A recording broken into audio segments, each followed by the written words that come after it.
Hi കൂട്ടുകാരെ, പുതിയൊരു വീഡിയോയിലേക്ക് എല്ലാവർക്കും സ്വാഗതം. അങ്ങനെ ഇനി CKCയുടെ മുന്നിൽ നിർമ്മല വെട്ടി തുറന്ന് പറഞ്ഞിരിക്കുകയാണ് കേട്ടോ, നിങ്ങളുടെ മകൻ ഗൗതമാണെന്ന്. അതുകൊണ്ട് ഗൗതമിനെ വെറുതെ വിട്ടോ. കാർത്തിക് എവിടെയാണെങ്കിൽ അവനെ പുറത്തിറക്കിക്കോ, അല്ലെങ്കിൽ നിന്നെ ഞാനുണ്ടല്ലോ. അത് കേൾക്കുന്ന CKC ആകെ തകർന്നു പോവാണ് കേട്ടോ. CKC ഒരു നിമിഷത്തേക്ക് നിർമ്മലയെ കണ്ട CKC ആകെ ഷോക്കോട് കൂടി നിൽക്കുകയാണ് കേട്ടോ. ആ സമയം CKC, നീ എന്താ പറഞ്ഞത്? അതെ, നിങ്ങളുടെ മകനാണ് ഗൗതം. എന്നാൽ ഞാൻ അവനെയും കൊല്ലും നിന്നെയും കൊല്ലും എന്നിങ്ങനെ CKC പറയാൻ കേട്ടോ. ആ സമയം നിർമ്മല പറയണേ, നീ ആരെയും കൊല്ലില്ല, എൻ്റെ മകനെ നീ പുറത്തിറക്കിയില്ലെങ്കിൽ നിന്നെ കൊല്ലാൻ പോകുന്നത് ജ്യോതിർമയി ആയിരിക്കും എന്ന് പറയാൻ കേട്ടോ. അത് കേൾക്കുന്ന CKC ഒന്ന് പെട്ടെന്ന് നിശബ്ദമാവുകയാണ്. എടി, നീ ആരോടാണ് കളിച്ചത് എന്ന് പറഞ്ഞിട്ട് കുറച്ച് നിമിഷങ്ങൾക്ക് ശേഷം CKC അങ്ങ് നേർക്ക് ചൂടാവാണ് കേട്ടോ. ദേഷ്യത്തോടു കൂടി, വളരെ ദേഷ്യത്തോടു കൂടി നിർമ്മലയുടെ കഴുത്തിനെ അങ്ങ് പിടിക്കുകയാണ്. ആ സമയം നിർമ്മല തൻ്റെ കൈകൊണ്ട് ഒരൊറ്റ തള്ളങ്ങ് CKCയെ തള്ളുമ്പോൾ ആ ചെയറിൽ പോയി വീഴുകയാണ് കേട്ടോ. പിന്നീടാണെങ്കിലോ നിർമ്മല അവിടെ നിന്ന് പോകുമ്പോൾ CKC ആണെങ്കിലോ മനസ്സിലിങ്ങനെ ചിന്തിക്കുകയാണ്, ഈശ്വര, ഇവൾ എല്ലാ സത്യങ്ങളും വിളിച്ചു പറയുമെന്ന് പറഞ്ഞെങ്കിൽ ഇവളെ ഇനി ഇല്ലാതാക്കണമെന്ന് പറഞ്ഞ് അവിടെ ഇരിക്കുന്ന ഒരു ബോളുണ്ടാവും, ഒരു പേപ്പറുകളൊക്കെ പാറിപ്പോവാതിരിക്കാൻ വെച്ചിരിക്കുന്ന, അതെടുത്തിട്ട് നിർമ്മലയെ ഒരൊറ്റ അങ്ങ് തലക്കെറിയാണ് കേട്ടോ. അതോടുകൂടി നിർമ്മല എന്ന് പറഞ്ഞ് നിലവിളിക്കുകയാണ്. എന്നാൽ പിന്നീട് നിർമ്മലയാണ് കാണിക്കുന്നത്, അതായത് നിർമ്മലയെ ഇതെല്ലാം കിച്ചണിൽ നിന്നും ആലോചിക്കുകയാണ്. ഇങ്ങനെ എല്ലാ സത്യങ്ങളും തുറന്നു പറഞ്ഞ് ഇനി അവന് മുന്നിൽ എൻ്റെ മകനെ കൊണ്ടുവരാൻ ഇതേ വഴിയുള്ളൂ എന്നൊക്കെ ആലോചിക്കുമ്പോഴാണ് അങ്ങോട്ടേക്ക് ഒരു പെൺകുട്ടി ഒരു സ്ത്രീ കയറി വരുന്ന, അവിടുത്തെ സ്റ്റാഫ് തന്നെയാണ്. അങ്ങനെ പുഷ്പ, നീ എന്താലോചിച്ചാൽ നിൽക്കുന്നത്? അവിടെ CKC കുറേ നേരമായി കോഫി ചോദിക്കുന്നത്, ഇതുവരെ നീ എന്താ കോഫി കൊടുക്കാത്ത എന്ന് പറച്ചിലായിട്ടോ. അതോടുകൂടി ഈശ്വര എന്ന് പറഞ്ഞിട്ട് നിർമ്മല പിന്നീട് വേണ്ട, ഇപ്പോൾ ഇതൊന്നും ചെയ്യാൻ പാടില്ല എന്ന് നിർമ്മല ചിന്തിക്കുന്നുണ്ട് കേട്ടോ. അങ്ങനെ പിന്നീട് അതങ്ങ് കഴിഞ്ഞു. പിന്നീട് കാണിക്കുന്നത് CKC ആക്കി ആ ഗുണ്ടയുണ്ടല്ലോ, ജയിലിലോട്ട് പറഞ്ഞയച്ച ആ ഗുണ്ട, അയാളെയാണ് കേട്ടോ കാണിക്കുന്നത്. അപ്പോൾ അയാളും അയാളുടെ ആളുകളും കൂടിയിട്ട് എങ്ങനെ ഇന്ന് രാത്രിയല്ലേ നമ്മൾ നടപ്പിലാക്കുന്നത്, അതെ ഇന്ന് രാത്രി തന്നെ എല്ലാവരും ഭക്ഷണത്തിന് വേണ്ടി ക്യൂ നിൽക്കും. ആ സമയം അവനെ അങ്ങ് തീർക്കണം, അതോടുകൂടി അവനങ്ങ് മരിക്കണം. അപ്പോൾ ആരാ എന്തെന്ന് അറിയില്ല, പക്ഷെ നിൻ്റെ ഡ്യൂട്ടി എന്ന് പറയുന്നത് കറണ്ടിലെ ബ്രേക്കർ നീ ഓഫ് ചെയ്യണമെന്ന് പറയണം കേട്ടോ. ഞാൻ ആയിക്കോളാം എന്ന് പറയണേ. എന്നാൽ നമ്മൾ ഭക്ഷണത്തിന് പോകില്ലെന്ന് പറഞ്ഞാൽ ഓരോരുത്തരായി ഇങ്ങനെ ഭക്ഷണത്തിന് ക്യൂ നിൽക്കുക. അപ്പോൾ ഗൗതമും ഈ ഗുണ്ടയും അടുപ്പിച്ച് നിൽക്കുന്നുണ്ട് കേട്ടോ. ഇതിൽ വേറൊരു ഗുണ്ട ഉണ്ടല്ലോ, അവനാണെങ്കിൽ ഇവനെ പേടിയാണ്, വൈരാഗ്യവുമുണ്ട്. അതുകൊണ്ട് തന്നെ ദേഷ്യത്തോട്, രാജാപരമായിട്ടുള്ള ഒരാൾ, അയാളിങ്ങനെ ദേഷ്യത്തോടു കൂടി ഇങ്ങനെ നോക്കുന്നുണ്ട്. ഗൗതമാണെങ്കിൽ വളരെ കൂളായി ചോറ് വാങ്ങാൻ വേണ്ടി ഇങ്ങനെ നിൽക്കുന്ന സമയത്ത് പെട്ടെന്ന് ഇവന്മാർ ആ ബ്രേക്കറിൻ്റെ അടുത്തോട്ട് പോവാണ് കേട്ടോ. അങ്ങനെ ഇവന്മാർ ആ ബ്രേക്കറിൻ്റെ അടുത്തോട്ട് പോയിട്ട് ഇവന്മാരാണെങ്കിലോ ഇങ്ങനെ നോക്കുന്നുണ്ട്, ഇങ്ങനെ ബ്രേക്കറിൻ്റെ അടുത്തോട്ട് പോയിട്ട് ഏതാണ് ഇത് ഓഫ് ചെയ്യേണ്ടത്, ഏതാ മനസ്സിലാവുന്നില്ലല്ലോ എന്നൊക്കെ പറഞ്ഞ് ഇവരിങ്ങനെ പരസ്പരം ഇങ്ങനെ നോക്കുന്ന സമയത്ത് ഇതായിരിക്കും ബ്രേക്കർ എന്ന് പറഞ്ഞ് അത് ഓഫ് ചെയ്യുമ്പോൾ കറണ്ട് അങ്ങ് പോവാണ് കേട്ടോ. അതോടുകൂടി ഗൗതമിൻ്റെ കഴുത്തിലോട്ട് അയാൾ ആ ഗുണ്ട അങ്ങ് കയറ് കുരുക്കുകയാണ്. ഇതേ സമയം ഗൗതം ശ്വാസം കിട്ടാതെ, ശബ്ദം പോലും പുറത്തു വരുന്നില്ല.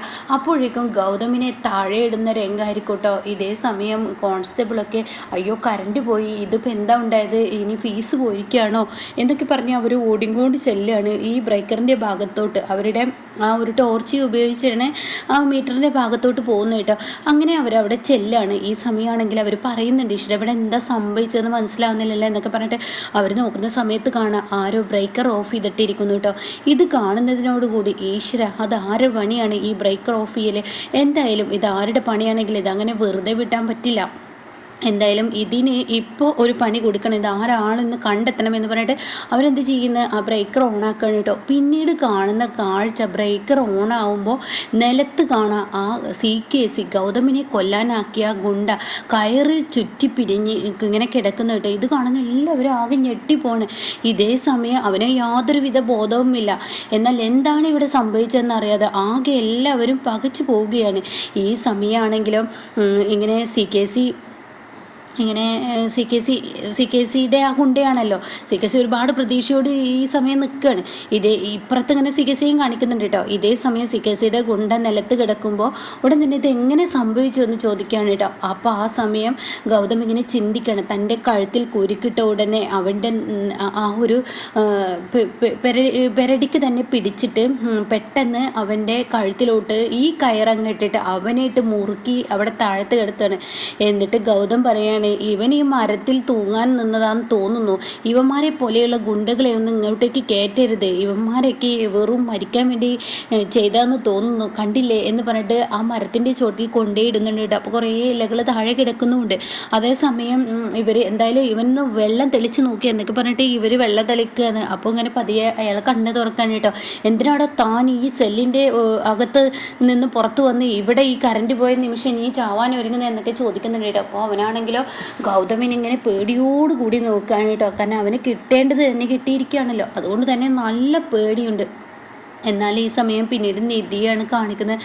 നിധി വളരെ സങ്കടത്തോടു കൂടി അമ്പലത്തിലോട്ട് പോവാണ്. ഈശ്വര, എനിക്ക് ഇനി ഒരു വഴി എന്താ? പ്രണവിനെ കാണാൻ, പ്രണവിനെ കണ്ടു കിട്ടാൻ ഞാൻ എന്ത് വഴിയാണ്? എൻ്റെ ദൈവത്തിൻ്റെ മുന്നിൽ കൈകൂപ്പുക തന്നെയാണ് എൻ്റെ ഏറ്റവും വലിയ വഴി. അപ്പോൾ എൻ്റെ ദൈവം എന്നെ കൈവിടില്ല എന്നൊരു വിശ്വാസം എന്നിലുണ്ട്. അതുകൊണ്ട് തന്നെ ഞാനിവിടെ പ്രാർത്ഥനയ്ക്ക് നിൽക്കുകയാണ്. ഞാനൊരു പൂജ പറഞ്ഞിട്ടുണ്ട്. ആ പൂജയിൽ എനിക്ക് കിട്ടുന്ന പൂവ് വെള്ളയാണെങ്കിൽ എനിക്ക് എൻ്റെ പ്രണവിനെ കണ്ടെത്താൻ, എൻ്റെ ഗൗതമിനെ ഇറക്കാനും കഴിയുമെന്ന് ഞാൻ ദേവിയുടെ ഇതിൽ നിന്നും മനസ്സിലാക്കുന്നതെന്ന് പറയാം കേട്ടോ. ആ സമയമാണെങ്കിലോ ഈ ഒരു പൂവ് ഈ പറയുന്ന പോലെ നിധി ഇങ്ങനെ പ്രാർത്ഥനയോട് കൊണ്ട് നിൽക്കുമ്പോൾ നിധിയുടെ കയ്യിലോട്ട് പൂജാരി കൊണ്ടുവന്നിട്ട് ഈ പ്രസാദം കൊടുക്കുകയാണ്. അങ്ങനെ വാഴയില തുറന്ന് നോക്കുമ്പോൾ അതിൽ കാണാൻ വെള്ള കുങ്കുമപ്പൂ കേട്ടോ. ഇത് കാണുന്ന നിധിക്ക് ഒരുപാട് സന്തോഷമാവണം, ഈശ്വര രക്ഷപ്പെട്ടല്ലോ എന്നുള്ള ആ ഒരു ലെവലിൽ കേട്ടോ. എന്നാൽ ഈ സമയം ഇപ്പുറത്താണെങ്കിലും പ്രണവിനെയാണ് കാണിക്കുന്നത്. പ്രണവ് ഭക്ഷണം വെള്ളം ഒന്നും ഇല്ലാത്തതുകൊണ്ട് പ്രണവ് അവശ്യ നിലയിലായിരിക്കുകയാണ്.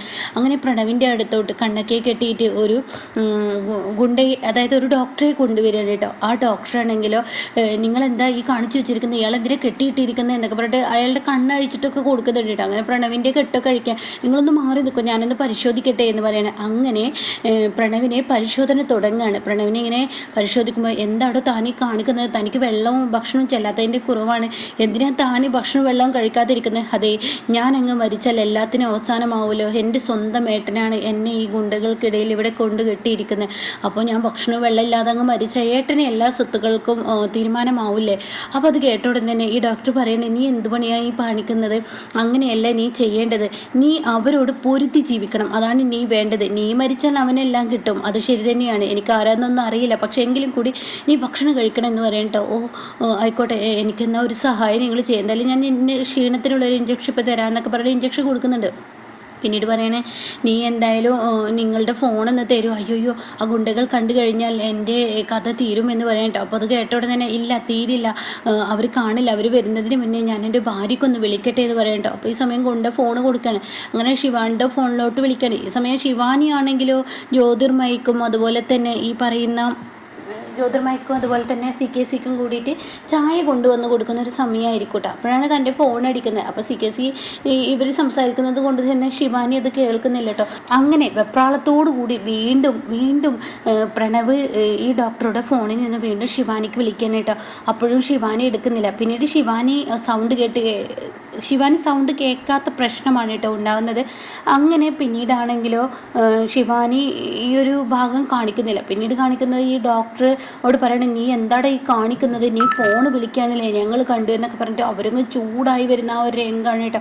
അങ്ങനെ ഡോക്ടറുടെ ഫോൺ വാങ്ങി എറിയുന്നുണ്ട്. നിങ്ങളെ ഞാൻ കൊണ്ടുവന്നത് ചെക്കപ്പിനാണ്, അല്ലാതെ എനിക്ക് ഫോൺ വിളിച്ച് കൊടുക്കാനില്ല എന്നൊക്കെ പറയുന്നുണ്ട്. അയ്യോ, എൻ്റെ ഫോണിങ് തരണേന്ന് പറയണേ. താൻ മതിയിടോ നോക്കിയത്, താൻ മര്യാദക്ക് പോകാൻ നിൽക്ക്, നിൻ്റെ കണ്ണട ഊരിക്ക്, നിൻ്റെ കണ്ണ് കെട്ടിട്ടെ എന്നൊക്കെ പറഞ്ഞിട്ട് കണ്ണട ഊരി കണ്ണൊക്കെ കെട്ടി ഫോണൊക്കെ കൊടുത്ത് പറഞ്ഞു വിടുകയാണ് കേട്ടോ. ഇതേ സമയം പ്രണവിനെ അതുപോലെ കെട്ടിയിടുന്നുണ്ട് കേട്ടോ. എന്നാൽ ഈ സമയം ശിവാനി തൻ്റെ ഫോൺ എടുക്കാൻ വരികയാണ്. അപ്പോഴാണ് ആരുടെയോ ഒരു ഫോൺ കോൾ വന്നിരിക്കുന്നത്. അപ്പോൾ ശിവാനി പറയുന്നത്, ആരാണ് ഇപ്പോൾ എൻ്റെ ഫോണിലോട്ട് വിളിച്ചിരിക്കുന്നത്? അപ്പോൾ ഈ സമയം CKC ചോദിക്കുകയാണ്, ആരാണ് വിളിച്ചിരിക്കുന്നത്? അപ്പോൾ അത് ഹോളിൽ എടുത്തിട്ട് ഇങ്ങോട്ടേക്ക് വരികയാണ് കേട്ടോ. അപ്പോൾ അങ്ങനെ അറിയില്ല, ഞാനൊന്ന് വിളിച്ച് നോക്കട്ടെ എന്ന് പറയണേ. അങ്ങനെ തിരിച്ച് ശിവാനി വിളിക്കുകയാണ് കേട്ടോ.